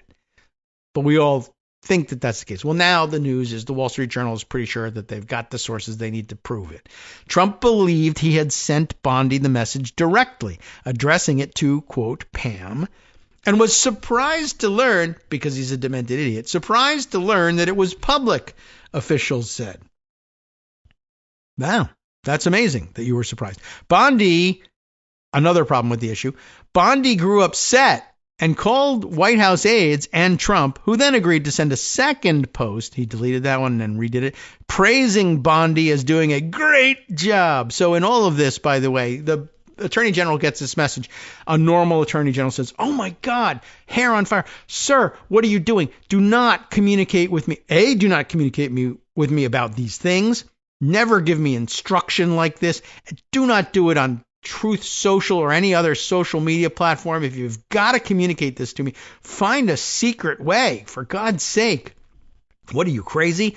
But her big thing is, you made me look bad. I demand that you use the same unsecure methodology again to praise me. Wow. Oh my God. Anyway, the misfire provided a window into how, through command and chaos, Trump has executed a wholesale transformation of the Justice Department, which is a whitewashed, sane-washing thing of saying, oh my God, all the things that they said they needed to impeach Nixon for are happening all over again, except out in the open. And how does it get reported?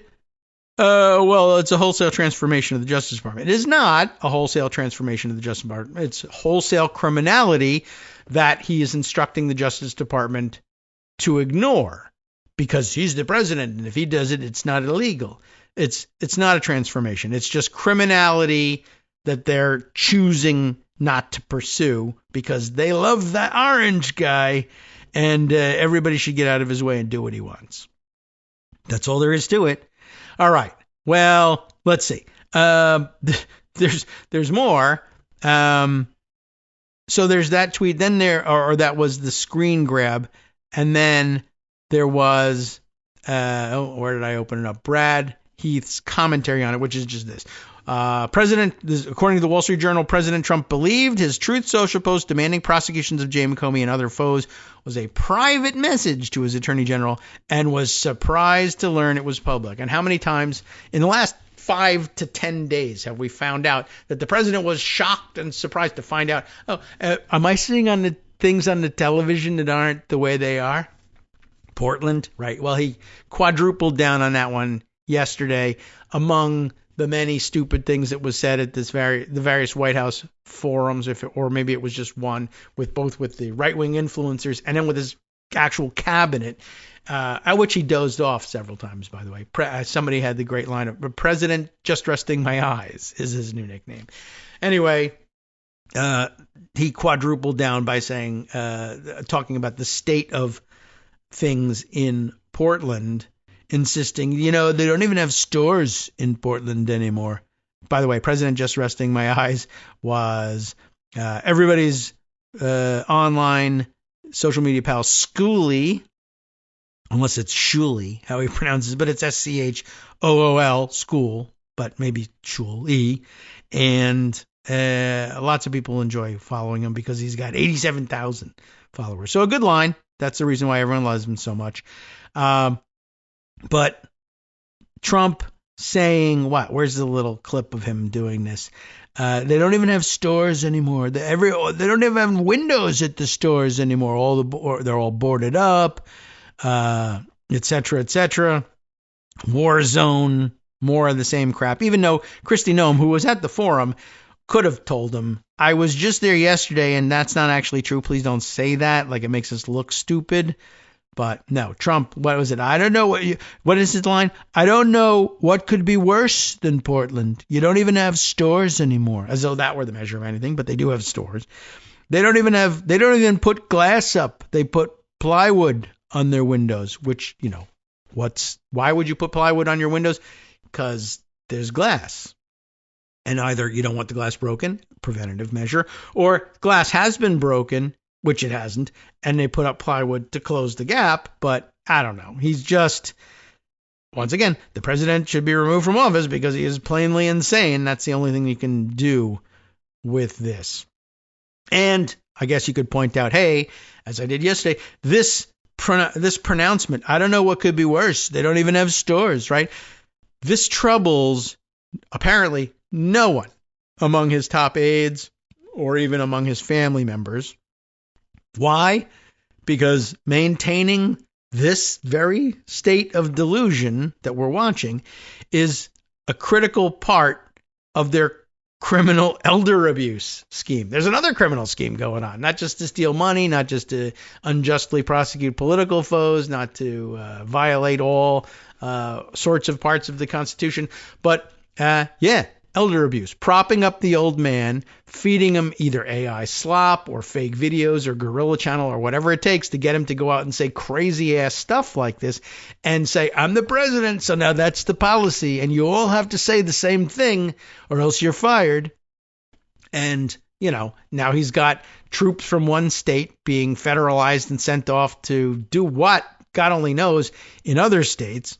Based on, you don't even have stores anymore. But all of this is it's elder abuse. The old man is manipulable as long as people are willing to say, he's stupid, but he's the president.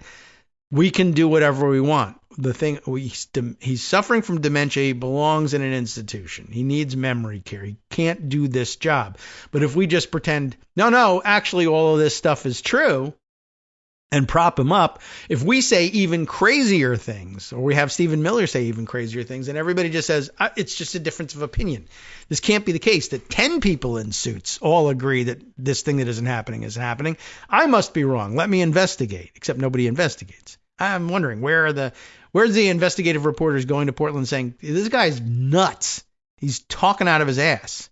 It's completely wrong, and we just have to say so. Because it's super important. He has nuclear weapons. We can't just let this go on. But there's a whole industry of propping him up. Stephen Miller, minus Donald Trump being propped up in his position, Stephen Miller belongs in a loony bin. He wears a boot on his head and is a perennial candidate in New Hampshire that everybody thinks of as crazy and vermin supreme. But instead, he's like influential somehow. How? Propping up Donald Trump. Don Jr. and Eric and Ivanka and all the rest of them get to just steal money through cryptocurrency schemes. Why? Because he's the president. And no one's going to prosecute them for any fraud, for one thing, while that's happening. And two, I can sell much more if he's the president than I can if he's just a crazy orange old man. So they're just happy to keep skimming, and that's the plan. Except that's elder abuse. And does the District of Columbia not have an elder abuse reporting system or something? I'm sorry, I got to turn in these guys. They are trotting out an old man and making him sign papers and sign over power of attorney to Stephen Miller and other bald weirdos so that we can, cause all kinds of crime sprees going on here. But this is illegal. You can't just, we feed them, so, we're going to take power of attorney here. Because durable power of attorney when you're the president of the United States, is a fairly serious thing. There's some real theft going on here. I don't know. Anyway, speaking of what the troops are doing in other states, I did see this morning via Blue Sky. Gregory Pratt, the Chicago Tribune investigative reporter at City Hall, says that I guess one of the things the troops are up to is guarding the federal district courthouse in Chicago. Except the thing is, A, it's in no danger, and B, the chief judge doesn't want them there. Chicago Federal Court Chief Judge says she has not requested National Guard for courthouse. That's shorthand. I mean, you got more room than that in the Blue Sky Post. You don't have to talk in all headline talk. But here's a statement from Chief Judge Virginia M. Kendall. Providing access to justice is at the heart of the court's mission and critical for our democracy. Maintaining access to the courthouse for anyone who seeks redress remains a top priority for the court. It is a core principle to promote our rule of law, said Chief Judge Virginia Kendall. The problem is, of course, one, I didn't ask for these people to guard us, and two, they're making it so that people who are afraid that they're too brown for ICE can't come to the courthouse. They're afraid they'll be snatched up off the street. As the Chief District Court Judge in the Northern District of Illinois, I chair the Dworkin Courthouse Building Security Committee, and I work closely with the United States Marshals Service. During the past several weeks, I have received frequent updates on matters impacting the court's operations to allow for proceedings to continue safely. Proceedings are and have been open to the public and the media. The United States Marshals Service has jurisdiction over the interior and exterior security of the Dworkin Courthouse, while the Federal Protective Service has authority in most federal buildings. The United States Marshals Service has that primary responsibility at the Dworkin Courthouse. I trust and rely upon the men and women of the United States Marshals Service and the court security officers to provide security for the Dworkin Courthouse. This includes the perimeter of the building. At no point did I, nor did the Building Security Committee, authorize or request the National Guard's assistance to secure the Dworkin Courthouse. With my approval, additional security measures have been implemented to allow court operations to proceed, but those measures do not include the National Guard at the Dworkin Courthouse. The courthouse remains open and accessible for all matters, including hearings, jury trials, and naturalization ceremonies. The district court clerk's office will be open during normal business hours, 8:30 a.m. to 4:30 p.m., and in-person proceedings will continue as scheduled by the assigned judge. Now, will that mean that people who are due in court for proceedings there, but who might fear that they are too brown, will say, I'm safe and go ahead? I don't know. But it also means, for instance, that the National Guard isn't needed. And it is interesting that they defaulted. Like, you send them to Chicago, where should we go? Well, they're like with everything else. The National Guard, the federal law enforcement officers have been borrowed or tasked from other agencies. When they get sent to these cities, they don't go to the high crime areas. Essentially, they walk around downtown and, I guess, menace latte sippers on their way around in the nicer, tonier parts of town. But if you're too brown while you're there or whatever, then they may arrest you. But essentially, do they go where the crime is, even though they've been dispatched allegedly to fight crime? Not that crime. It's immigration crime that we're considering here. And that means hanging out at the courthouse, which otherwise is relatively crime-free. Like, where are you not going to commit your crimes? If you're one of those people that insist that gun stores are the place where there's no crime because there's guns, you're wrong, but for different reasons. They wait for everybody to go home, and then they smash the door of the gun shop in with a car and grab all the guns. But you probably also are one of those people that believe that, say, military bases are pretty low crime too, except then they end up being mass shooting scenes. But probably, if you're a thinking criminal, I guess, you're probably going to say, one place I don't want to actually go commit my crime, it doesn't make any sense, would be like, I'm going to mug people at the federal courthouse. Let's not be doing that. There's no guns to steal. I can't smash in the door and just take what's in the display case. I could go steal them off the marshals, but then they're going to fight me. There's no crime that anybody is saying. A good idea would be to do this at the courthouse. But yet the National Guard says, well, where should we base ourselves? I don't know. The courthouse, I guess. Federal buildings, I suppose. And, federal building people don't want them there. They just don't. All right. There's a couple other things I might be able to squeeze in. One or two more things. I'm falling behind because, fire hose of information. Let me share with you what I might be able to squeeze in before the alarms all go off here. Can I open this one from Reuters? I don't know. It seems like as good as any at this point. Trump's war on the left. This was, I think, the discussion that was taking place at the White House yesterday. But I'm not going to be able to read the whole thing. And I, in fact, can't scroll down because Reuters. And they got walls now. Trump's war on the left, inside the plan to investigate liberal groups, by Nandita Bose, or Bose, B-O-S-E, Jana Winter, Jeff Mason, Tim Reed, and Ted Hessen will work on trying to get the body of their article available to you. But in the meantime, I can give you the link. You can sign up for a free account if you like. But this was, I think, part of the discussion that went on at the White House yesterday. The summary tells us, in bullet point form, powerful Trump aide Stephen Miller is a key part of this crackdown that they're planning. ICE agents are being redeployed to target activist groups. It's not enough that they're harassing everybody that's brown who they think they might be able to slap an immigration charge on. Just activist groups in general will be targeted. And of course, what crackdown on liberal groups would be complete without accusations that George Soros has committed crimes. Soros's charitable network is on the White House list. Trump is using isolated ICE clashes to justify a national crackdown. Yeah, well, I think you already knew that, generally speaking, but that was the subject of discussions at the White House yesterday, and it's the sort of thing that's supposed to be things that won't happen in a serious setting like the White House. And yet, here we are. Okay. And I guess one other thing I want to throw out there in the closing moments of today's show, and we'll have to revisit it tomorrow and in days to come, but MSNBC bringing up this on the Maddow blog. Even now, Republicans are still struggling to remember who was president in 2020. That comes up in a lot of contexts, and the latest one Steve Bannon tells us about is the census.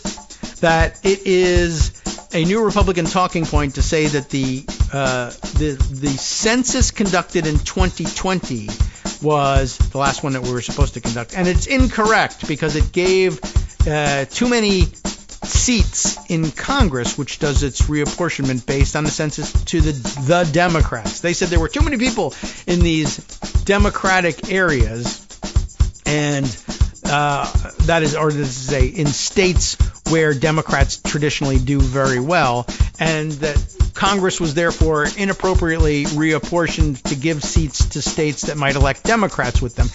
And it's beginning to look, according to even right up until yesterday, the things that went on in the White House where Jack Posobiec was talking about this, it's beginning to look like part of their plan for manipulating the 2026 elections is to say, you know, the 2026 elections are being conducted based on a census that was wrong, and we seek to correct it. You got to correct things when they're wrong, right? The 2020 census was totally corrupt.